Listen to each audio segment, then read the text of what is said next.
Hello everyone, and thank you for being a part of my very first YouTube video.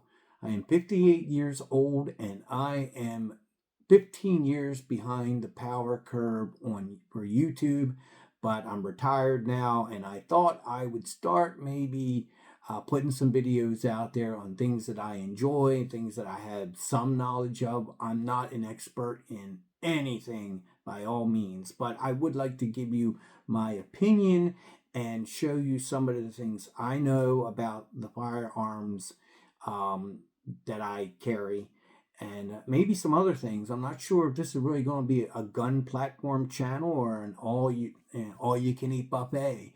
So the first one, and this is my up close and personal, not needing really to aim very well. Just put that front dot sight on where you need to put it, and you're good to go. And this is the CR920. It's the smallest of the bunch. It is kind of along the lines of a Glock 43. It's slimline. It's very thin. This one comes with the bronze barrel, but you can get the black barrel. And I do believe you can get threaded barrels for them as well if you want to suppress. This one is the shortest pistol grip. I have medium-sized hands, and I can get everything on there other than my pinky. Their stock magazine is 10-in-1, and I believe they ship you a 10-in-1 and one extended 13-in-1 magazine. That adds about 3/4 of an inch, but you do get 3 extra rounds. I like carrying a 13-in-1 and maybe a spare one in an appendix rig that accommodates a spare magazine. But if you need to get even more concealable, obviously the 10-in-1 and maybe a 10-round tuck somewhere else to just in case you need it. But this would be like ultra concealable. So right away, the first thing I can say is this has a lot of stippling. It's not too aggressive where it rips your clothes or really bothers your skin. I wear this with my t-shirt over top, and it doesn't bother me at all. But again, make sure you get a good holster. You want a holster that's going to hold this in place. If you get something that's kind of moving back and forth, then you're probably going to get a little bit of irritation. But this has it has stippling on the back strap, has it on the front strap, has it on the sides. It even has it up front where you can use for point indexing, and on a forward grip, it's kind of almost like a lever. You can feel that little ridge, and you can kind of press down on it, and you can feel the ridges and the stippling. It has some very aggressive slide cuts up here for doing press checks and whatnot. I don't do press checks. My hands have been injured so many times. I don't really do that. I can look right through. I can look right through there and see that there's a shell or round in the chamber. You can even feel the little detent right there. That's what it's for. At low vision, you can always feel that. If you feel it sticking out, it's got a round in there. If you don't feel it, most likely it doesn't. I wouldn't say 100% it doesn't. You never know, but I would, I'm pretty confident that if you don't feel that, you're not going to have a case because the casing pushes on there and it pushes it out. This one does have an optics cut, but again, I didn't put an optics on it, and so I just left this in place. It's got a very bright front sight, glow in the dark or tritium sight, and it's got the rear blacked out sights, and that's really good, especially in really, really dark circumstances where you're looking and you got your gun cocked so much that you don't know what dot you're looking at unless you got multi-color dots, which is a thing, but I don't know too many companies that do that. Usually it's all green and you're not really sure which one's the front sight. Well, this one's, you just put it out there and you can see the green dot, no problem. I wouldn't say these are suppressor height sights, but they are higher than normal, and that does allow you to put the typical red dot on here, and be able to co-witness straight on through the red dot if you needed to.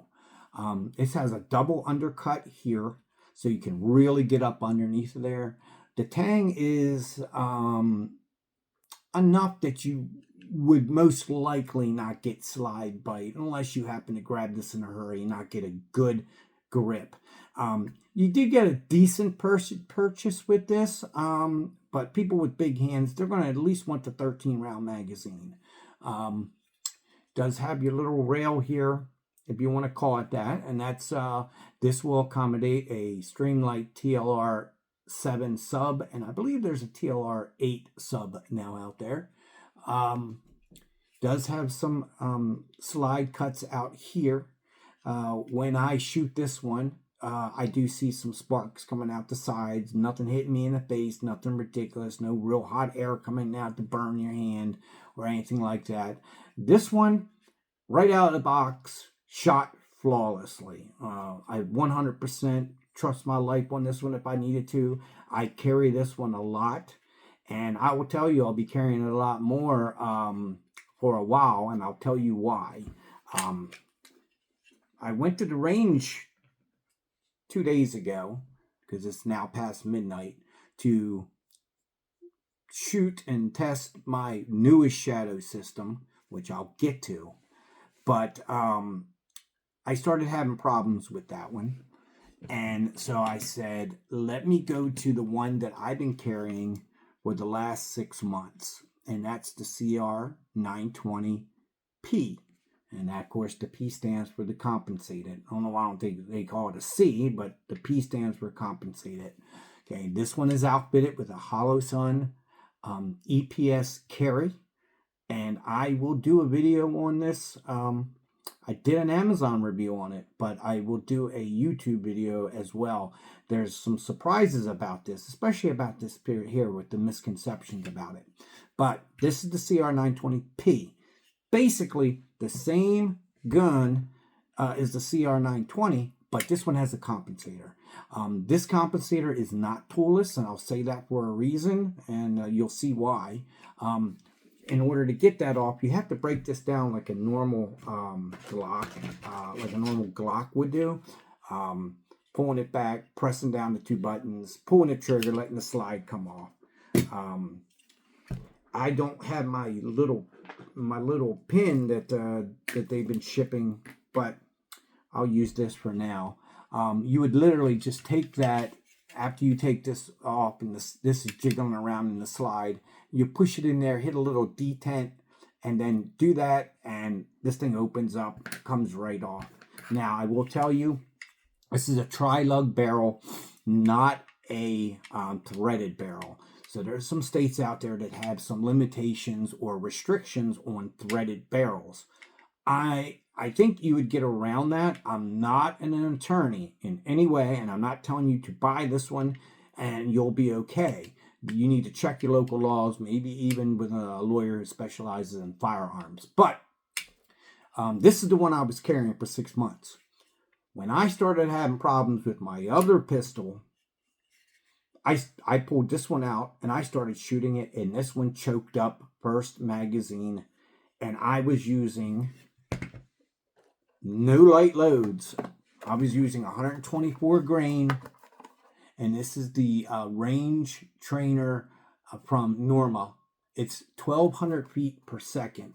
This is not super hot, but it's definitely not low pressure ammo, and it choked right away.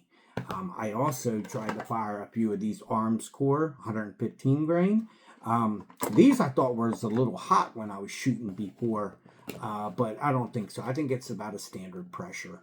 So after about 4 magazines, this thing started shooting pretty well. I'm still not going to carry it until I go at least another range day or 2 and make sure I can get another 5-10 magazines through this thing without it hiccuping.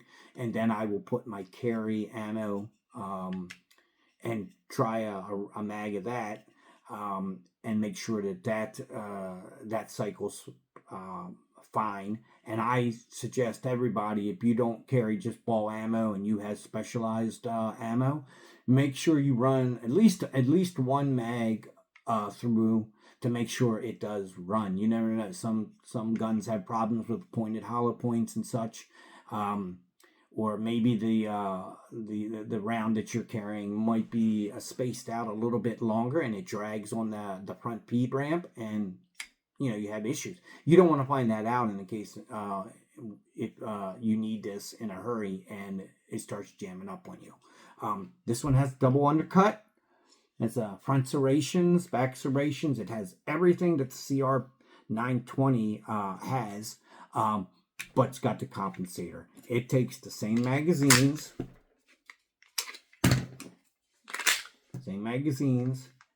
lock in perfectly fine, so they're interchangeable. I'm not sure if Shadow System manufactured these or they outsourced these, but I'll tell you another thing about this other firearm and about the magazines. So that's pretty much it. It does it does have the cutouts as well. It does have a slight flare right here. It's not really opened up. It's a bump out here, and I guess maybe that's just to make that more flush. But it's not a feed ramp like some of the racers that they put on there that helps you put it in there. Like I said, it's got pretty good aggressive cuts here. It does have a fluted spiral barrel, which I'm very, very happy to have, and I think it makes a little bit more of a class. We are paying for it. These aren't cheap. These are probably $150 above like a comparable Glock. The triggers in these, I would say for the price, you should get better. It has a little take up. You can see that, and it's a little gritty. It's not perfect. When you get to that wall, a little bit of creep, a little bit of mush, and then click. Okay, and then the reset isn't too bad. It gets right out there. So if you do the reset thing and slow down, do the reset, and then go again, you'll be good. That's just about it. They do have in my opinion, the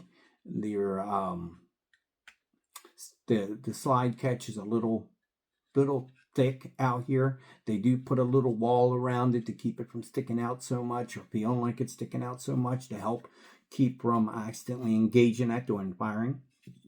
But that, in a nutshell, is the 920p. So the last one I want to do, and I can only do reviews on what I own, what I buy. I'm hoping to get some people that I know that has a whole bunch of firearms to start doing some reviews on them. But the newest one I just got, and I was so happy to get, this is the 920, the CR920 XP. P stands for compensated, and X stands for longer pistol grip. Now, what you get with this is the 15-in-1 magazine. This is the 15-in-1, and I said something about the magazines earlier because Shadow Systems manufacture these. That's what at least I've been told. Bit's great. 15-in-1. This is basically a Glock 19 on steroids. It's got the compensator, which Glock has never done something like this. They should, but they don't. The only ones I've ever seen is the C model where they got the cutouts on the slide. Again, this one is also slimline, just like the other two. Basic, same firearm. Same firearm. The only difference is in the grip. You can see the grip right here. Maybe I should do some better lighting. Let me see if I got a light. No, I don't have it connected. But so yeah, it's just a little bit bigger, but I really like this gun. The purchase you get with this firearm, much better. I've always liked the Glock 19s. This is, I hope, straightens itself out. The elephant in the room here is I fired 2 boxes. Now they say Shadow Systems has 200 round break-in. That's their standard. the standard CR non-comped shot fine first round. I have seen every review I've seen on this XP. Every one of the people had problems. Some of them say that the problem went away within 2 mags. I didn't see that. I had 75, maybe 100 rounds through this thing, and it was still hiccuping. It was getting dark. The last two mags I shot did go through. But here's the real problem with this.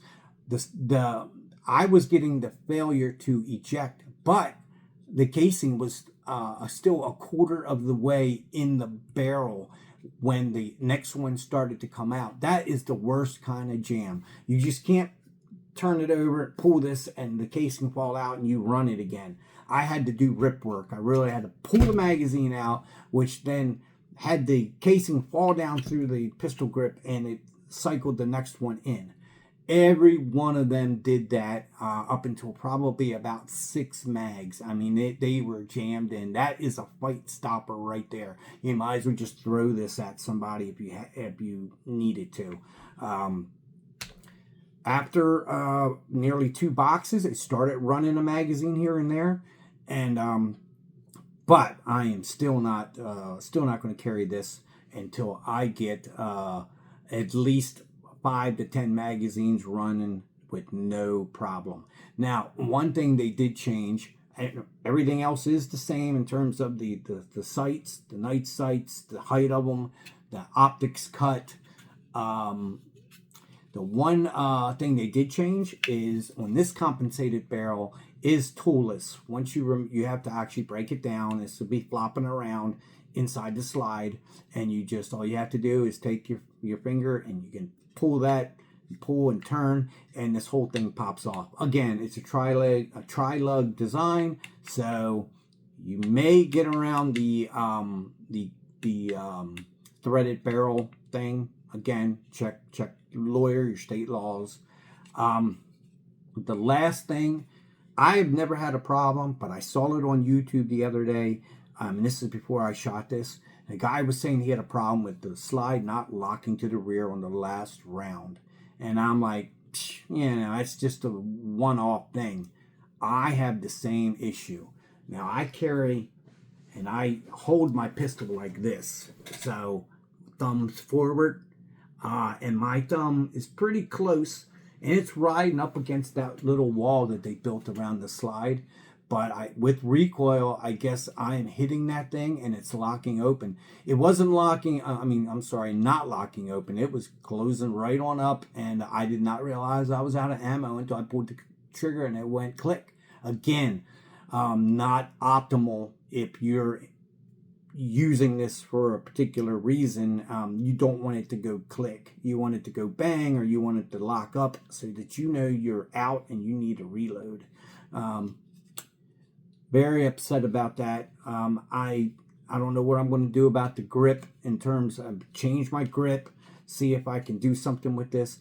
The problem is this is proprietary. You just can't put a performance high up, a high cut or a high magazine catch in here because they're proprietary. One guy said that he wants to just bob this off a little bit, round it off, and maybe that will help keep him, because he was barely touching it. And that's what I might have to do if I can't straighten this out at the range. I just don't like doing that, because then you have to get it, got to get it recoated again, because I don't like to see bare metal. This is a great gun. Don't get me wrong. I love Shadow Systems. And I think they might make them just a little too tight, and they want it to wear in a little bit. That's why they say use 200 rounds.